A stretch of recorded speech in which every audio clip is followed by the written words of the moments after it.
अस्सलामुअलैकुम नाज़रीन, मैं हूं आपका दोस्त इमरान। हाजिर हूं एक बार फिर से आप सभी के लिए एक और इस्लामियत की वीडियो को लेकर। नाज़रीन, अल्लाह तबारक व ताला की बारगाह में जाने की हसरत हर मुसलमान को होती है। हर साल लाखों हाजी मक्का में काबा शरीफ की तवाफ करने के लिए जाते हैं। लेकिन नाज़रीन, जो लोग समझते हैं कि मक्का में काबा शरीफ का दीदार और तवाफ सिर्फ अमीरों के लिए होता है, तो आपको आज की ये वीडियो जरूर देखनी चाहिए, क्योंकि अल्लाह तबारक जिसको बुलाना चाहता है, फिर वो चाहे दुनिया के किसी भी कोने में क्यों ना, आखिरकार वो मक्का में तशरीफ ले ही आता है। ऐसा एक वाकया पाकिस्तान के गरीब दूध वाले के साथ अंजाम हुआ। इसलिए नाज़रीन, इस वीडियो को पूरा जरूर देखिएगा, ये वीडियो आपको जरूर पसंद आएगी। नाज़रीन, अल्लाह तबारक व ताला की शान के आगे मखलूक की कोई औकात नहीं है। और ये बात आप लोगों को भी मालूम है कि अल्लाह के दर पर अमीर हो या गरीब, अल्लाह किसी में फर्क नहीं करता। मक्का में काबा शरीफ का दीदार करने की हसरत हर मुसलमान को होती है और हर मुसलमान एक ना एक दिन हज करने की तमन्ना करता है। ऐसा एक वाकया है एक शख्स का जो पाकिस्तान के लाहौर में रहा करता था। वो बहुत गरीब था और एक दूधिया था। उसके पास अपनी एक ही भैंस थी, मगर दूध के कारोबार से बस वो अपने घर का चूल्हा जला पाता था।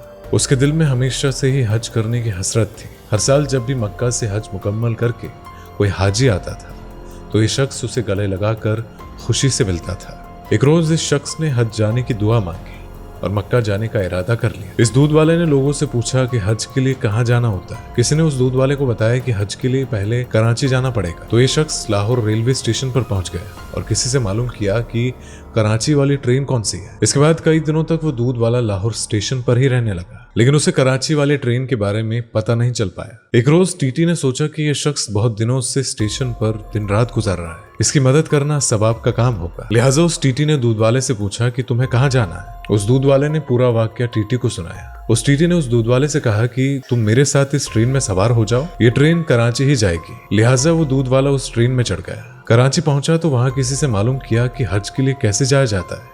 उसके बाद किसी ने उस दूध वाले को हज कैंप का रास्ता बता दिया। उसके बाद जब वो दूध वाला हज कैंप पहुंचा तो उसने देखा कि सभी हाजी पानी के जहाज में बैठकर हज के लिए रवाना हो रहे हैं। उस गरीब दूध वाले के पास ना तो जहाज का टिकट था और ना ही पासपोर्ट, लेकिन जाने की हसरत ऐसी थी कि वह हर नामुमकिन काम करने को तैयार था। उस दूध वाले ने देखा कि कुछ कूली उस जहाज पर हाजियों का सामान लाद रहे थे। उस दूध वाले ने कूली से दोस्ती कर ली और अपनी हसरत बयान की। उस कूली ने उस दूध वाले की मदद की और वो दूध वाला कूली की वर्दी पहनकर हाजियों का सामान जहाज पर चढ़ाने लगा। और जब सारा सामान खैरियत से जहाज पर चढ़ गया तो सारे कूली जहाज से नीचे उतर आए, मगर वो दूध वाला जहाज में किसी कोने में छिप गया और कूली की वर्दी उतार कर अपने कपड़े पहन लिए। अब ऐसे में जहाज जो थी वो जद्दा के लिए रवाना हो गई। जहाज में मौजूद सभी हाजी अपने अपने कमरों में आराम से सो रहे थे और ये दूध वाला किसी कोने में फर्श पर छिपा बैठा था। उस दूध वाले को जहाज के किसी शख्स ने देख लिया और दूध वाले ने पूरा वाकया उसे तफसील से सुनाया। दूध वाले ने उस शख्स से कहा कि जब जेदा आ जाए तो मुझे इत्तला कर देना। कुछ देर बाद जेदा की रोशनी जहाज पर पड़ने लगी। उस शख्स ने दूध वाले को उठाया और बताया, देखो सामने जेदा आ चुका है। जैसे ही उस दूध वाले ने जेदा का दीदार किया, वो उसी पल जहाज से छलांग मारकर पानी में कूद गया। उस शख्स ने जब उस दूध वाले को कूदते हुए देखा तो उसे बचाने के लिए आगे बढ़ा, लेकिन वो पानी में छलांग मार चुका था। उस दूध वाले को तैरना नहीं आता था। लिहाजा उस शख्स ने जब देखा कि वो दूध वाला पानी में कूद गया लेकिन वापस नहीं आया, तो उसने सोचा कि वो पानी में डूबकर मर चुका है। वो शख्स दूध वाले के लिए दुआएं पढ़ने लगा। सभी हाजियों के साथ वो शख्स भी हज कर रहा था जो दूध वाले से मिला था। जब ये शख्स तवाफ करके अपने शरीफ से बाहर निकल रहा था तो उसने देखा कि वो दूध वाला भी हरम शरीफ से बाहर निकल रहा था। उस शख्स ने उस दूध वाले से पूछा कि तुम वही हो ना जो जहाज पर मिले थे? उस दूध वाले ने कहा कि हाँ, मैं वही हूँ। उस शख्स ने फिर से सवाल किया कि तुम बचे कैसे?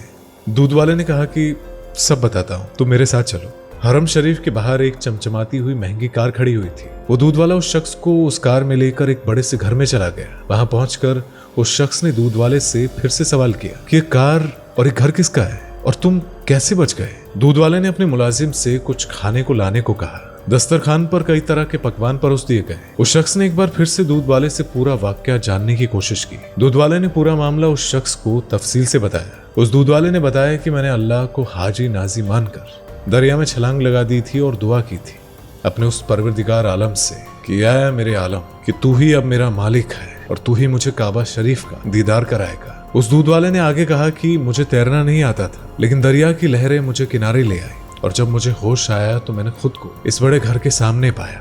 और वहाँ एक तरफ कुछ लोग एक गाय का दूध निकालने की कोशिश कर रहे थे, लेकिन वो गाय किसी को भी अपने पास आने नहीं दे रही थी। मैं दूधिया हूँ और मुझे दूध निकालने का तजुर्बा भी है, लिहाजा मैंने उन लोगों से इशारे में कहा कि इस गाय का दूध मैं निकाल सकता हूँ। वो एक मुलाजिम थे, लिहाजा अपने मालिक से उन्होंने इजाजत मांगी। इस घर के मालिक का इकलौता बेटा बीमार था, जिसे गाय का दूध पीने की हिदायत दी गई थी, लेकिन कोई भी उस गाय पर काबू नहीं पा रहा था। दूध वाले ने आगे फरमाया कि उस घर के मालिक ने मुझे दूध निकालने की इजाजत दे दी। उसके बाद उस गाय ने भी बहुत आराम से दूध निकालने को दिया।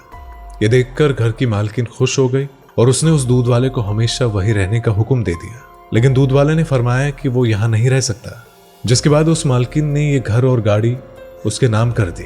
लेकिन उस दूध वाले ने फरमाया कि मुझे हज करना है, ये दौलत नहीं चाहिए। इतना सुनकर उस घर की मालकिन ने कहा कि अगर तुम हमेशा के लिए यहाँ रहोगे तो तुम्हें आलिशान घर और खूबसूरत गाड़ी मिलेगी और साथ ही हर साल तुम्हें हज करने का मौका भी मिलेगा। तो ऐसे में वो दूध वाला राजी हो गया और उस घर की मालकिन ने अपने भाई से बात करके उस दूध वाले को उसके फार्म पर काम दिलवा दिया, जहाँ पर कई सारी गाय थी। और वो दूध वाला जब भी दूध निकालता तो रोजाना के मुकाबले ज्यादा दूध निकलता था, जिसे देखकर हर कोई हैरत में पड़ गया था।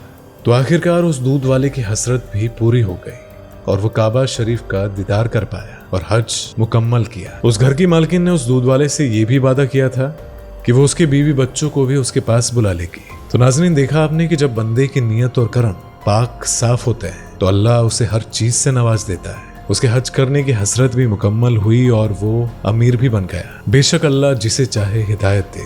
तो नाज़रीन, आपको आज की वीडियो कितनी पसंद आई हमें कमेंट करके जरूर बताइएगा और इस्लामियत के ऐसे ही वीडियोस को देखते रहने के लिए हमारे चैनल को सब्सक्राइब जरूर कर लीजिएगा। तो मुलाकात होगी आपसे अगली वीडियो में, तब तक के लिए अल्लाह हाफिज। दोस्तों, आपको स्क्रीन पर 2 और वीडियोस दिखाई दे रही हैं, जिसे देखने के लिए स्क्रीन पर क्लिक करें।